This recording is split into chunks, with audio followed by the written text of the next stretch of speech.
వరలక్ష్మి పడుకో, రెస్ట్ తీసుకో వరలక్ష్మి. అబ్బా అర్చన, ఏమండి అర్చన ఎక్కడా?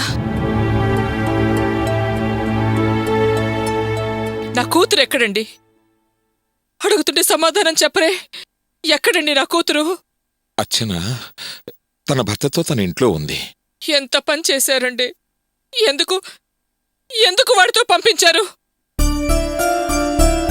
దాన్ని అక్కడ వదిలేసి నన్ను మాత్రమే ఎందుకు తీసుకొచ్చారండి?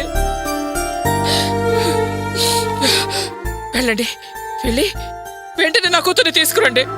వరలక్ష్మి, మాట్లాడే మాటలకు కాస్త అర్థం ఉండాలి.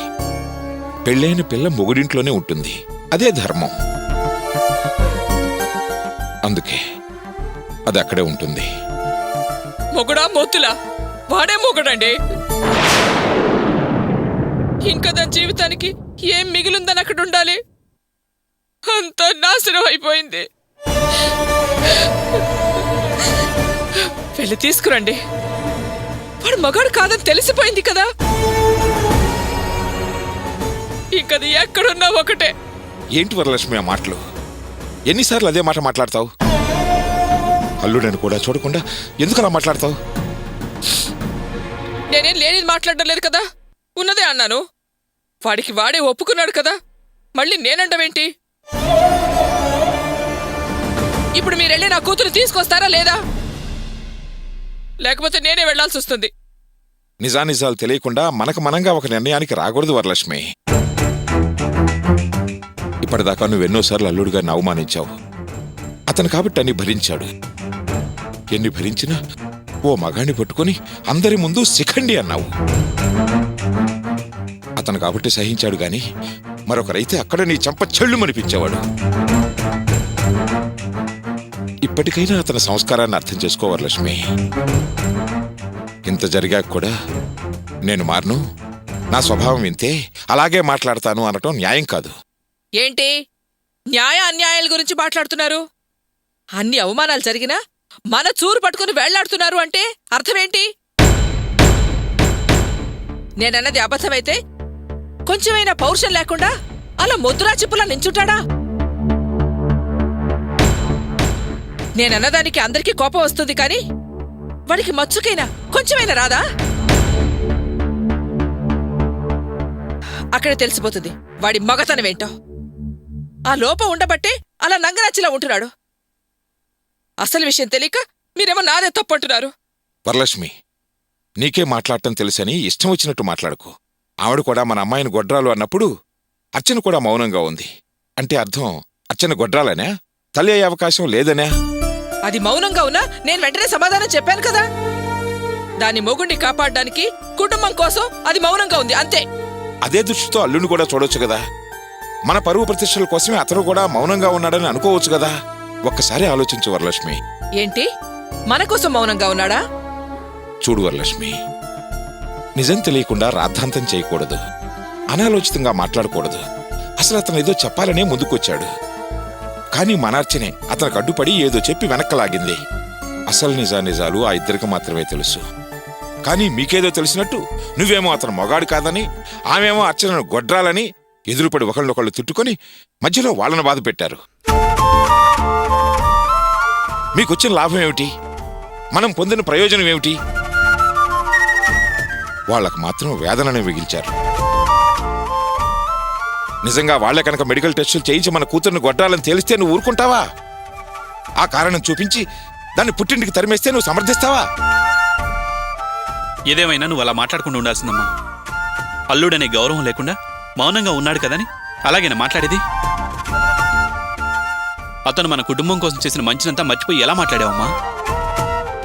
బావగన్నాల మొహం మీద నువ్వు మగాడివి కావు అంటే అతనెంత కుమిలిపోయారో ఆలోచించు. ఇంకా ఇంత వయసు వచ్చినా నీ ఇష్టం వచ్చినట్టు ఎవరిని పడితే వాళ్ళని ఏ మాట పడితే ఆ మాట అనేడువేనా? ఎప్పుడెలా మాట్లాడాలో ఇకరించినా తెలుసుకో అమ్మా.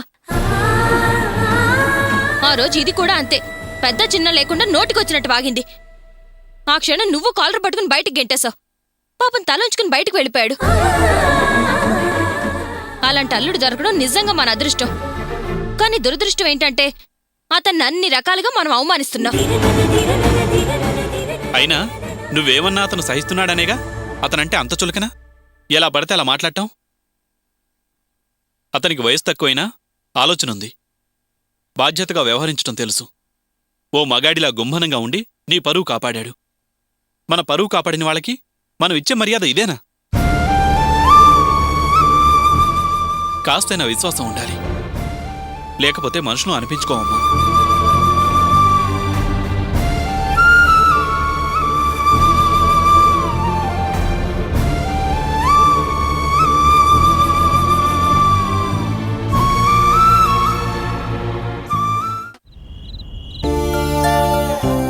అదిగో నీ పెద్ద కొడుకు మగాడు కాదు, శిఖండే.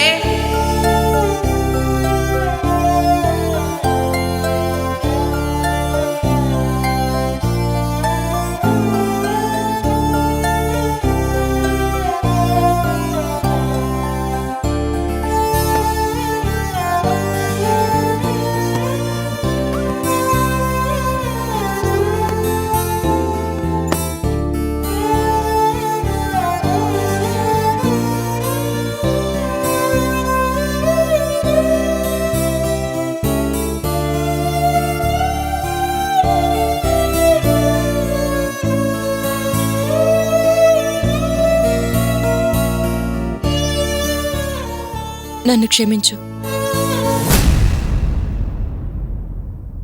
మా అమ్మ నిన్ను అనరాని మాటలంది. నిన్ను చాలా బాధ పెట్టుంటుంది. ఆ బాధ ఎలా తగ్గించాలో, నీకు ఎలా క్షమాపణలు చెప్పాలో నాకు అర్థం కావడం లేదు. ఆమె తరపున నేను నిన్ను క్షమాపణలు అడుగుతున్నాను. ఆ రోజు నిన్ను భర్తగానే కాదు, ఒక మనిషిగా కూడా చూడలేను అన్నాను. కాని అత్తయ్య నన్ను గొడ్రాలు అన్నప్పుడు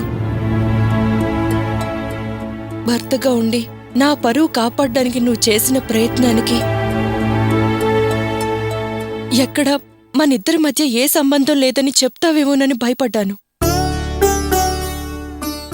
అందుకే ఆ క్షణం నిన్ను చెప్పనివ్వకుండా అడ్డుపడి నిన్ను ఒక్క మాట కూడా మాట్లాడనివ్వలేదు. నా మాట మీద నువ్వు మౌనంగా ఉండడం చూసి దాన్ని ఆధారంగా చేసుకొని మా అమ్మ నీ మీద ఏ మగాడు భరించలేనంత నింద వేసిందే. అందుకే మళ్ళీ మళ్ళీ అడుగుతున్నాను, నన్ను క్షమించు. భర్తగా నువ్వు నా తరపున నిలబడగలిగావు, కాని భార్యగా నీ పరువును నేను ఏ విధంగానూ కాపాడలేకపోయాను. ఆ విషయంలో కూడా నువ్వు నన్ను క్షమించాలి. నెల తప్పనన్న నాటకం మొదలుపెట్టినప్పుడే ఎన్నాళ్ళీ నాటకం ఆడగలవని అడిగా. అబద్ధం దాగుతుందా? కడుపు కనపడకుండా ఉంటుందా? అబద్ధం ఆడ్డం అవసరమా? తర్వాత సమస్యలొస్తే ఏం చెయ్యాలి అని అడిగా.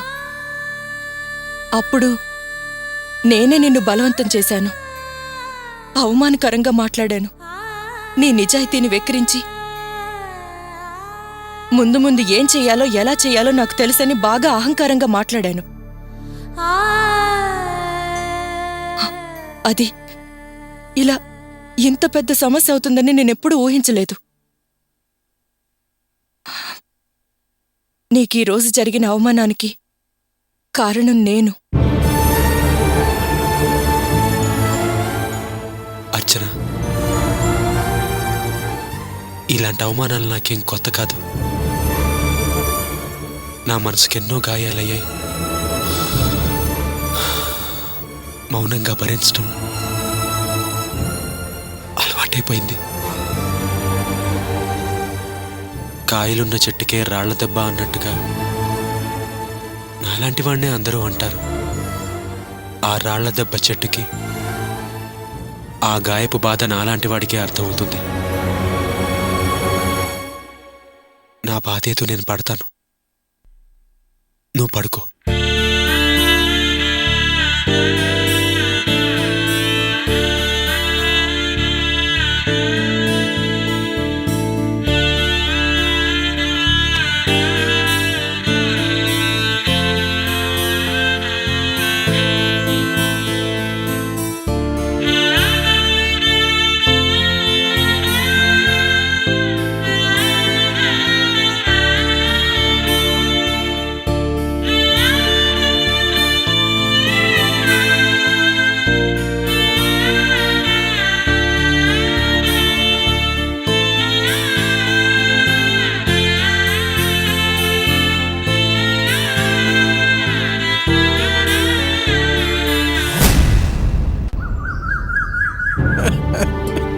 నాన్న ఏడవకండి నాన్న, ప్లీజ్ నాన్న ఏడవకండి. ఆ ఏడు పాపవయ్యా. ఇదిగో కాస్త మంచినీళ్ళు తాగు. వద్దంటున్నానా, నన్ను ఎవరు బలవంతం చేయొద్దు.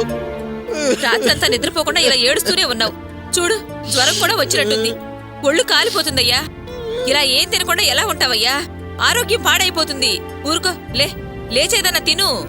పాడైపోతే పోనీవే, పాడైపోతే సస్తాను అంతేగా. పోనీ ఎలా పోతేనే? నా తావు నన్ను తావని, నన్ను కాసేపు ఒంటరిగా ఉండనివ్వండి. అమ్మా, నాన్నకేమైంది? నాన్నా, నాన్నా, ఒంట్లో బాలేదా? హాస్పిటల్కి వెళ్దామా?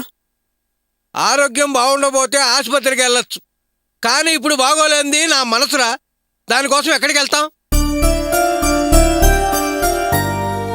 ఇప్పుడు మనసు బాలనంతగా ఏం జరిగింది నాన్న?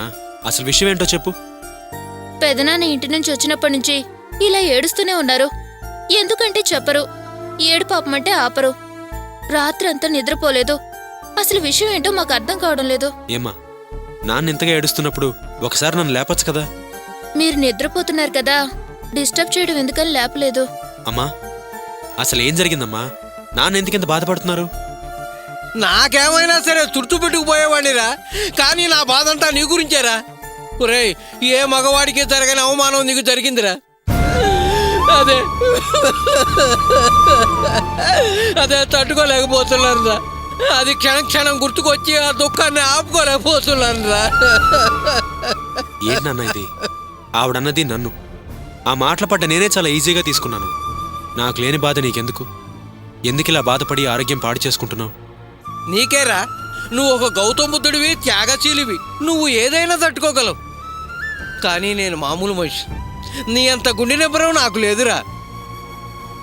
ఒరేయ్, నేను ఫుల్లుగా తాగి స్పృహలేని పరిస్థితుల్లో నడి రోడ్డు మీద బట్టలు లేకుండా పడుకుంటే జనం నన్ను చూసి నవ్వినా, ఆ స్థితిలో పోలీసులు నన్ను స్టేషన్కి తీసుకెళ్లి చితకబాదిలా నేను బాధపడలేదురా.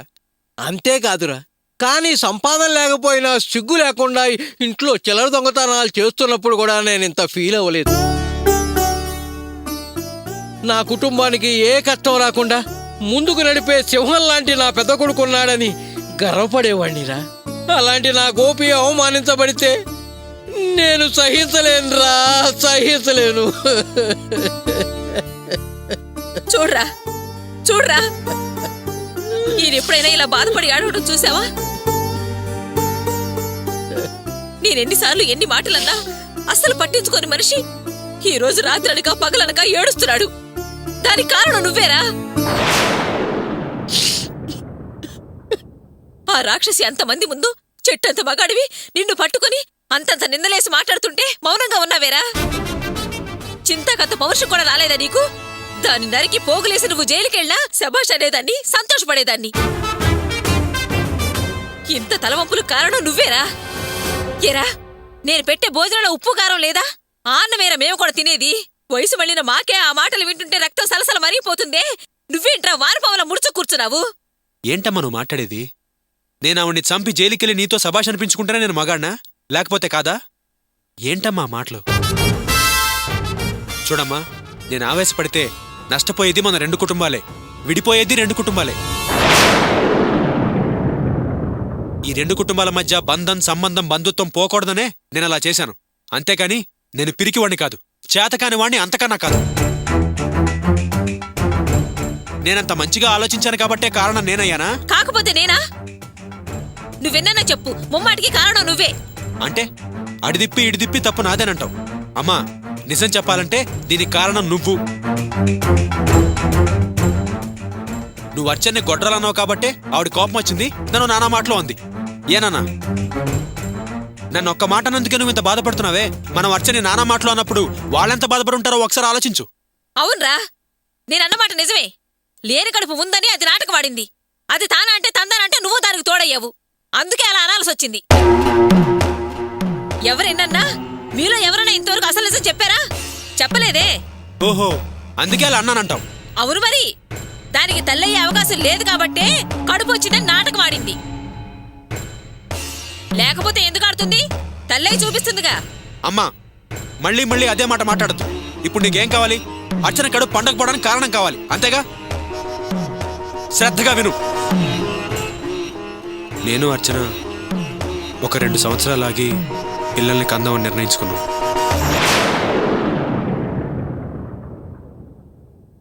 ఆ మాట నీకు చెప్తే నువ్వెక్కడ తిడతావునని భయపడి ఈ నాటకం అంతా ఆడాల్సి వచ్చింది. ఏంటి 2 ఏళ్ల వరకు పిల్లలు వద్దనుకున్నారా? అందుకోసం నాటకం ఆడారా? ఎందుకు నాయనా? అయినా ఇప్పుడు అర్చన కడుపుతోందని నీకెవరు చెప్పారు? నేను చెప్పానా అర్చన చెప్పిందా? వాంతులు చేసుకుంది కాబట్టి మేము అదే అనుకున్నాము. కాదని మీరన్నా చెప్పాలిగా. అసలు చెప్పే టైం ఇచ్చారా? అర్చనకి వాంతులోగానే ఏదో కొంపలు మునిపోయినట్టుగా మా నాన్న వాళ్ళకి ఫోన్ చేసి శుభార్త అని చెప్పాడు. అటు చూస్తే వాళ్ళ సంతోషం, ఇటు చూస్తే మీ ఆనందం. మీ ఆనందాన్ని పాడి చేయడం ఇష్టం లేక కొద్ది రోజులు ఈ నాటకం ఆడి ఆ తర్వాత అబార్షన్ అని చెప్పి 2 ఏళ్లకి పిల్లల్ని కందాం అనుకున్నాం. పిల్లల్ని కనడానికి 2 సంవత్సరాలు ఎందుకు ఆగాలరా? ఎందుకా? బాధ్యతలున్నాయి కాబట్టి. రాణికో మంచి సంబంధం చూసి కట్నం ఇచ్చి పెళ్లి చేయాలిగా. వాసుగాడికో మంచి ఉద్యోగం రావాలిగా. అందుకు ఖర్చు అవుతుంది కదా. షెడ్ మీద అప్పుంది, మిగతా అప్పులున్నాయి కదా. ఇవన్నీ తీర్చేసి పరిస్థితి కొంచెం స్థిమితపడిన తర్వాత అప్పుడు 2 ఏళ్లకి పిల్లల్ని కందాం అనుకున్నాం. చాలా సమస్యలున్నాయని పిల్లల్ని కనడం మానేస్తే జనాభా ఇంత పెరిగేదే కాదురా. ఒరేయ్, పసిపిల్లలు ఇంట్లో ఉంటే ఆ ముద్దు మురిపాల ముందు ఏ సమస్యలు కనిపించవురా. చూడు గోపి, ఇక మీదట ఇలాంటి కాకమ్మ కథలు చెప్పకు. ఈ ఇంట్లో ఉయ్యాల ఓగాలి అంతే. మీకు 3 నెలలు టైం ఇస్తున్నాను. అర్చన గర్భవతి అనే మాట నేను వినాలి. గుర్తుంచుకో.